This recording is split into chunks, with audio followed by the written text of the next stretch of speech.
যতক্ষণ আল্লাহ বলাবেন আমি অতক্ষণ বলবো ইনশাআল্লাহ। এতগুলি লোক আপনারা বসে আছেন, তবে 12টা পর্যন্তই ইনশাআল্লাহ চালাবো। যে আয়াতগুলি আপনাদের সামনে পড়েছি এবং যে হাদিসে নববীটা পড়েছি, টোটাল সারাংশটাকে আপনাদের সামনে তুলে ধরার চেষ্টা করব। আপনারা দোয়া করবেন, আল্লাহ যেন দয়া করেন। আলহামদুলিল্লাহ, আমরা মুসলমান, আমরা আমাদের ইতিহাসকে আমাদেরকে জানতে হবে। আমরা জানি না, এই জন্য অনেক পেছনে আছি। যাই হোক, পৃথিবীতে এখন কম বেশি 800 কোটি মানুষ। পৃথিবীতে এখন কম বেশি 800 কোটি মানুষ। এই 800 কোটি মানুষের ভিতরে প্রথম যিনি আল্লাহ জিনাকে বানান তার নাম হলো আদম। আদমের কাছ থেকে হাওয়াকে বানালো। আল্লাহ বললেন রিজালান কাসীরা ওয়ান নিসা। এর থেকে ইয়া আইয়ুহান নাসু তাকু রাব্বাকুমুল্লাযী খালাকাকুম মিন নাফসিন ওয়াহিদাতিন ওয়া খালাকা মিনহা যাওজাহা ওয়া বাসসা মিনহুমা রিজালান কাসীরা ওয়া রিজালান ওয়া কাসীরা। আর দল দল আজকে মানুষ গিজ গিজ গিজ গিজ গিজ গিজ করছে। চায়না, চীন বলে একটা দেশ আছে, দুটো ভাইরাস পৃথিবীতে দিয়েছে। একটা দিল কি করোনা, যা কোটা কোন রকম ইনজেকশন নিয়ে হ্যাত হুত করে ওকে তেরে পারা গেল। কিন্তু আর একটা দিয়েছে টোটো। করোনা টোটো দুটোই ভাইরাস। করোনা যেভাবে মানুষকে কষ্ট দিয়েছে, টোটো সেইভাবে সমাজকে কষ্ট দিয়েছে। আর আল্লাহ তাবারক ওয়া তাআলার কারিশমা, যার বিবেক মেরে দেয় তাকে টোটো কেনার পয়সা দেয়। ও মাঝে ছাড়া যাবে না রোডের, ওর হুঁশি নেই। ও টাকা দেওয়ার আগে ওর বিবেকটা মেরে দেয়, তারপরে টোটো কিনতে যাই। তো দুটি ভাইরাস বিশ্বকে ছড়িয়ে দিয়েছে চাইনা। আর ইংরেজরা যখন ভারতবর্ষ থেকে চলে গেল, দুইটা ভাইরাস দিয়ে গেছে। একটা হচ্ছে বিড়ি আর একটা হচ্ছে চা। পঙ্গু করে দিয়েছে জাতিকে। তো যাই হোক, পৃথিবীর প্রথম মানুষ হলো কে? আদম আলাইহিস সালাম। তেমনি আজকে পৃথিবীতে কতগুলি যে ঘর আছে এর কোনো হিসাব নাই। কিন্তু ঘরের আবার ক্যাটালগ আছে। এটা বসত বাড়ি, এটা বাথান বাড়ি, এটা ফ্ল্যাট, এটা হলো টাওয়ার, এটা হসপিটাল, এটা এয়ারপোর্ট, এটা railway station, school, college, university, সবগুলো কিন্তু বাড়ি। আমি নাম বলছি কিন্তু সবগুলোই বাড়ি। ইউনিভার্সিটি, বাস স্ট্যান্ড আর বিমানবন্দর, যা কিছু সবগুলোই বাড়ি। দোকান, এটাও বাড়ি। শোরুম, এটাও বাড়ি। শপিং মল, এটাও বাড়ি। এত বাড়ি হয়েছে, কিন্তু প্রথম বাড়ি কোনটা? এবং সেই বাড়িটা পৃথিবীর প্রথম বাড়ি আর হয়েছিল কে বানিয়েছিলেন? সেই বাড়িটা হলো কাবা, আল্লাহর ঘর। কাবার নাম কাবা কেন? কাবা শব্দের অর্থ কি? কাবা শব্দের অর্থ হলো গুড়হালি। এই যে হাড়টা উঁচু হয়ে আছে পায়ের কাছে, গুড়হালি। কাবা মানে গুড়হালি। কাবা মানে গুড়হালি। কোরআনে আছে ফাগসিলু উজুহাকুম ওয়া আইদিয়াকুম ইলাল মারাফিকি ওয়ামসাউ বিরুসিকুম ওয়া আরজুলুকুম ইলাল কাবাইন। কাবাইন মানে দুইটি গোড়ালি। কাবা মানে একটা গোড়ালি, কাবাইন মানে দুইটি গোড়ালি। তোমরা দুটো গোড়ালি পর্যন্ত ধুয়ে নাও। তো কাবা মানে গোড়ালি। এই ঘরটা কখন বানানো হলো? এর দুইখানা ইতিহাস আছে, মতান্তর করা আছে। এক শ্রেণীর ঐতিহাসিক বলছেন যে হযরতে আদম আলাইহিস সালাম যখন পৃথিবীতে এসেছেন তার 2500 বছর পূর্বে। আদম পৃথিবীতে নয়, আদমকে জন্ম সৃষ্টি করার 2500 বছর পূর্বে। আর একজন বলছেন না, হযরত আদম আলাইহিস সালামের যেদিন জন্ম হয় ওই দিনই আল্লাহ কাবা, আদম আলাইহিস সালামকে যেদিন সৃষ্টি করেন ওই দিনই আল্লাহ কাবাকে বানান। তো কাবাকে বানালেন কিভাবে? কাবাকে প্রথম বানিয়েছেন ফেরেশতাতে, মানুষে নয়। যতদিন আদম সৃষ্টি হয়নি তার আগে 700 বছর জিনেরা দাপিয়ে দুনিয়া করেছে। এই দুনিয়াতে 700 বছর। তাদের মধ্যে অনেক নবীও ছিল, তারা কতল করে দিয়েছে, মেরে দিয়েছে, বহুত বেঈমানি করেছে। জিনদের মতো বেঈমান আর মিথ্যু আর ওদের মতো ব্যভিচার করনেওয়ালা পৃথিবীতে আর কেউ নাই। সব থেকে ব্যভিচার বেশি করে জিনেরা এবং তারা বেঈমান মিথ্যুক হয় বেশি। তো সেই কাবাকে বানালেন আল্লাহ তাবারক ওয়া তাআলা তার ফেরেশতাদেরকে দিয়ে, ফেরেশতাদেরকে হুকুম দিলেন তোমরা মক্কায় চলে যাও। তখন মক্কার নাম বাক্কা ছিল, মক্কার নাম মক্কা, মক্কার নাম বালাদ, মক্কার নাম বাক্কা, মক্কার নাম বালাদ, মক্কার অনেকগুলি নাম আছে। আমার একটা বই হয়তো মক্কা মদিনার সফর, ওইটাতে দেখবেন, কিংবা আর রাহিকুল মাকতুমে দেখবেন। তো সেই মক্কাতে বানালেন ঘরটা। আল্লাহ বলছেন এবার যে আয়াত পড়েছি, বিসমিল্লাহির রহমানির রহিম, ইন্না আউওয়ালা বাইতিন উদিয়া লিন-নাসি লাল্লাযী বিবাক্কাতা মুবারাকাও ওয়া হুদাল লিল আলামিন। সব কারণগুলো আল্লাহ বলে দিলেন। কি বলেন? ইন্না আউওয়ালা বাইতিন, হে আমার ঈমানদার বিশ্ববাসী তোমরা শোনো, নিশ্চয়ই প্রথম ঘর আমার ঘর। ইন্না আউওয়ালা বাইতিন, নিশ্চয়ই প্রথম ঘর আমার ঘর। বিবাক্কাতাম মুবারাকা, সেটা আমি বানিয়েছি কোথা? মক্কা, পবিত্র মুবারাক, পবিত্র মক্কা ভূমিতে।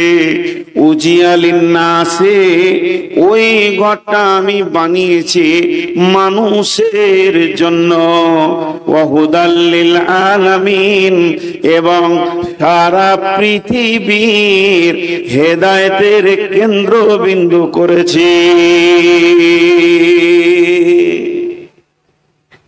চারটা পাঁচটা কথা এখানে ঢুকে গেল, আমি এগুলোকে একটা একটা করে আপনাদের সামনে ভাঙিয়ে দেব।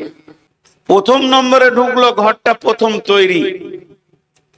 তাহলে কি আল্লাহর ঘরের প্রয়োজন আছে? আপনার আমার যেমন বাড়ি ঘরের প্রয়োজন ঝড় বৃষ্টি রোদ থেকে বাঁচতে গেলে, তাহলে আমার আল্লাহর কি ঘরের প্রয়োজন আছে? আল্লাহর কি বিছানার প্রয়োজন? আল্লাহর কি খাটের প্রয়োজন? না। রব্বুল আলামিন আছেন কোথায়? আর রহমান আরশে ইস্তাওয়া, আমার রব আরশের মধ্যে রয়েছেন, সেখানেই তিনি সমাসীন। তবে তিনার কোনো ঘরের দরকার নাই। মানুষের যেমন বস্তুর প্রয়োজন, আমার রবের কোনো প্রয়োজন নাই। প্রয়োজন শব্দটা রবের সঙ্গে লাগবে না। তিনি নিজেই বলেছেন আল্লাহুস সামাদ, ওই আল্লাহ অপ্রয়োজন, কোনো তাওয়াক্কা করে না, কোনো মুখোপেক্ষী নয়, মানুষের মুখোপেক্ষী নয়, বস্তুর মুখোপেক্ষী নয়। সারা পৃথিবী সাজদা করলে আল্লাহ আল্লাহ, সারা পৃথিবী সাজদা ছেড়ে দিলেও আল্লাহ আল্লাহ, সারা পৃথিবী আল্লাহর বিরুদ্ধে চলে গেল আল্লাহ আল্লাহ। এই জায়গাটা আল্লাহর কেউ কমাতে বাড়াতে পারবে না। অতএব আল্লাহর কোনো বস্তু বা ঘরের প্রয়োজন নাই। আল্লাহ এতটুকুই বললেন, ওই ঘরটা আমি রাখলাম, ওই ঘরটা আমি বানালাম উজিয়া লিন-নাসি, মানুষের জন্য। বিবাক্কাতাম মুবারাকা, পবিত্র ভূমি মক্কাতে এই ঘরটা আমার ঘর, কিন্তু মানুষের জন্য। ঘরটা আমাদের জন্য, ঘরটা আমাদের জন্য, আল্লাহর ঘর, কিন্তু জন্য আমাদের, প্রয়োজনটা আমাদের। ওই ঘরটা আমরা ব্যবহার করব। একটা উদাহরণ দিব। আপনাদের এই চুয়াপুকুর এটা কোন পঞ্চায়েত? জি আচ্ছা, আপনাদের তো লালগোলা থানা না? লালগোলা থানা। তো লালগোলা থানাটা যতটা বর্গ কিলোমিটার হোক, লালগোলা থানাটা যতটা বর্গ কিলোমিটার হোক, লালগোলা থানার অফিসটা কি অত বড়? অফিসটা তো 1-1.5 বিঘে হয়তো জুড়ে আছে, কি 2 বিঘে জুড়ে। কিন্তু আমি যদি বলি এই জায়গাটা লালগোলা, এটা মুর্শিদাবাদ, এটা লালগোলা, বলা ভুল হবে না। কেন ওই জায়গাটা অফিস করলো? এই জায়গাটার একটা সীমারেখা দিয়ে বলা হলো তোমরা লালগোলা থানার অধীনে। কেন অফিসটা কেন করা হলো? অফিসটা যদি নাই থাকতো, ওই ঘরটা যদি নাই থাকতো, কি চলতো না? চলতো। কিন্তু অফিসটা বানানোর কারণ, আপনার অভিযোগ, আমার অভিযোগ, আপনার আমার কোনো বিপদ, কেউ মেরেছে, কেউ জুলুম করছে, ওই অফিসে গিয়ে আমি অফিসারকে বলবো, তেমনি সারা পৃথিবীতে অগণন আল্লাহর বান্দা এসে গেছে, আমার রব দেখছেন, আমি তো আমার বান্দাদেরকে পৃথিবীর মাটিতে পাঠাবো, তারা সেখানে যাওয়ার পর তাদের একটা জায়গা দরকার হবে, তারা তাদের রবের কাছে যে চাইবে, তাদের রবের কাছে কাঁদবে, তার জন্য তাদের একটা ঘর দরকার, যে ঘরটার কাছে গিয়ে তারা রবের দরবারে পৌঁছিয়েছে এটাই তারা ভাববে। কিন্তু তারা চাইবে, দরজা ধরে চাইবে, তওয়াফ করে করে চাইবে। এর জন্য আমি ঘরটা বানালাম, উজিআলিন নাসি লাল্লাযী বিবাক্কাতাম মুবারাকা, পবিত্র ভূমিতে হুদাল লিল আলামিন, এবং সারা পৃথিবীর হেদায়েতের কেন্দ্রবিন্দু বানালাম।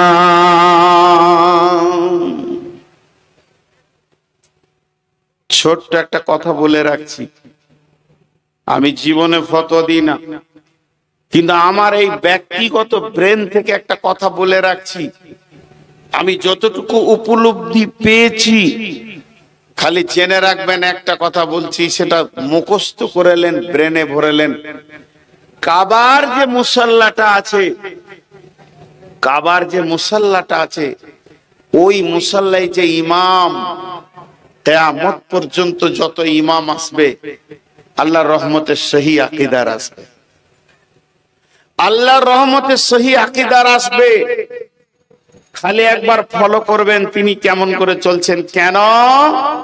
আল্লাহ কোরআনে বললেন যে আমি এই ঘরটাকে বিশ্বের মানবের হেদায়েতের কেন্দ্রবিন্দু বানালাম, সহি আকীদা বানালাম, সহি ঈমান বানবে, এই জায়গায় আসবে, তারা বিশ্ব সম্মেলনে হাজির হবে। তাহলে এই ঘরটার মূল্য কম নাই। একটু এগিয়ে যাই, ফিহি আয়াতুম মাকামু ইব্রাহিম, ফিহি আয়াতুম মাকামু ইব্রাহিম। আল্লাহ বলছেন আয়, তোদেরকে আমি দাওয়াত দিয়েছি আয়, কিন্তু তোরা ওখানে এসে কি দেখবি? এটা কালো ঘর, জিনা, সেটা দেখার কথা বলেননি। তবে যেটা দেখার কথা আল্লাহ বলছেন, ওই কাবার চত্বরের ভিতরে একটি জিনিস দেখবি তোরা, যেটা দেখার জন্য ডাকছে, সেখানে রয়েছে মাকাম ইব্রাহিম, এতগুলি নবী চলে গেল, কম বেশি 1.5 লক্ষ নবী গেল, 1,24,000 গেল। যে যা বলবে বলুক না কেন, হযরত আদম থেকে নিয়ে শেষ নবী পর্যন্ত এতগুলো নবী গেলেন, এতগুলো রসুল গেলেন, কোন নবী বা রসুল ওই জায়গাতে কাবার চত্বরে জায়গা পেল না, তাকে স্থান দেওয়া হলো না, তার নামে কোনো রেজিস্ট্রেশন হলো না, কোনো একটু জায়গা দেওয়া হলো না। এটা মুসার জায়গা, ঈসার জায়গা, হারুনের জায়গা, দাউদের জায়গা, এটা নবী সুলাইমানের জায়গা, নবী সলেহের জায়গা বলা হলো না। একটা নবীকে কেন্দ্র করে বলা হলো ফিহি আয়াতুম মাকাম ইব্রাহিম, যেটা কাবার দরজা, ওই দরজার সামনেই রয়েছে ইব্রাহিমের জায়গা।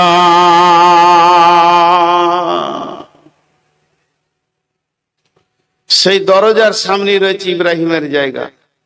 এটাকে নিয়ে দু কথা বলবো। চুয়াপুকুরের যুবকরা এখন উঠে লেগেছে মসজিদকে কি করবে, মানে নতুন মসজিদ নয়, পুরাতন মসজিদকে ভেঙে আবার নতুন নির্মাণ দেবে।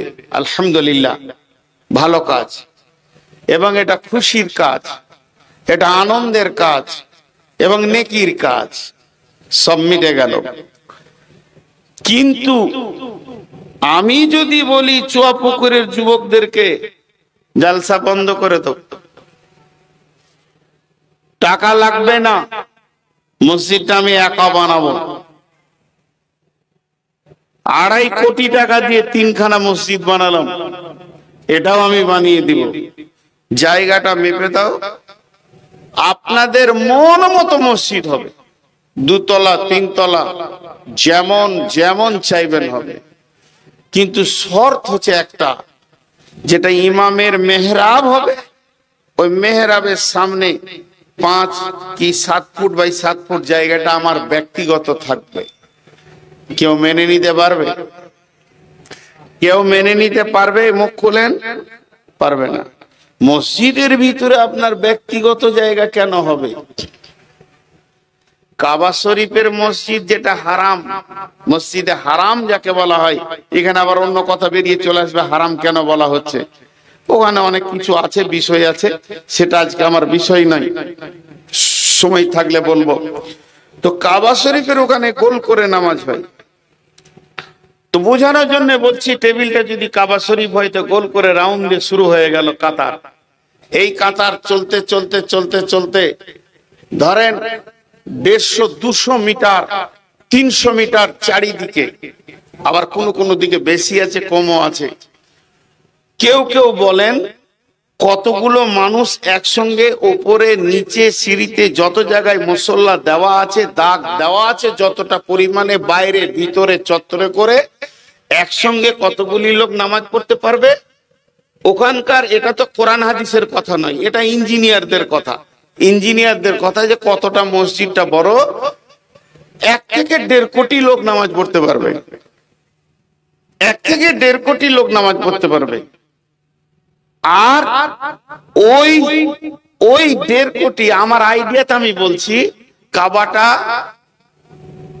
15-20 ফুট 20 ফুট 20 ফুট 20 ফুট, মানে এতটা চওড়া, অতটাই চওড়া, মানে বর্গ আকার কাবাটা। এতে উত্তর দক্ষিণও 20 ফুট, পূর্ব পশ্চিমও 20 ফুট। তাহলে এই বর্গ আকার ঘরটা, তার যেটা দরজাটা পূর্ব দিকে আছে, আল্লাহর ঘরের দরজাটা পূর্ব দিকে আছে, আর ওই দরজার পাশেই একদম কাবার গা লাগা ওই জায়গাটা হলো ইব্রাহিম আলাইহিস সালামের জায়গা। আবার ওটাকে দেখতে বলছেন, কে বলছেন? আমি লয়, আল্লাহ। আমি যদি বলি তাহলে আপনি আমার কথাটা নিয়েন না, কিন্তু আল্লাহ বলছেন। কি বলছেন? ফিহি আয়াতুম মাকাম ইব্রাহিম, ওখানে একটা নিশানা আছে নিশানা মানে নিদর্শন। সূর্য উঠে ডুবে, এটা একটা নিদর্শন। রাতের পরিবর্তন, দিন রাতের পরিবর্তন আল্লাহকে পাওয়ার নিদর্শন। আসমান মাথায় আছে, একটা নিদর্শন। আয়াত মানে নিদর্শন। জমিনটা আল্লাহ বানিয়েছেন, এটা একটা নিদর্শন। আল্লাহর যতগুলি নিদর্শন আছে, এই নিদর্শনের ভিতরে ফিহি, ওই কাবার ভিতরে আয়াতুম, এমন একটা আল্লাহ নিদর্শন রেখেছে, একটা নবীকে কেন্দ্র করে তার দিকে যেন মানুষের নজরগুলো চলে যায়। মাকাম ইব্রাহিমা, ইব্রাহিমের জায়গা। আবার ইব্রাহিমকে কত আল্লাহ সম্মান দিলেন, তার নামটা কোরআনে উল্লেখ করে দিলেন।